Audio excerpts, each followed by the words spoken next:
আমার প্রশ্ন হলো, মুসলমানরা প্রার্থনা করেন দৈনিক 5 বার, অজুও করেন সকলে 5 বার। বিশ্বজুড়ে যেহেতু পানির সমস্যা, আমার মনে হয় মুসলমানগণ প্রচুর পানি অপচয় করেন এভাবে। যদি আমি আপনাকে বলি বোন, প্রতিদিন গোসল করেন? জি স্যার। প্রতিদিন গোসল করেন? জি। অজু করার জন্য অজু আপনি 1 ঘট পানি দিয়েও করতে পারেন, 1 ঘট। ঠিক আছে। গোসলে আপনার কয় লিটার পানি লাগে বোন?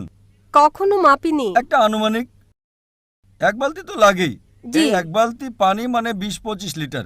তো আমি আপনাকে বলবো যে এতে অনেক পানি অপচয় হয়।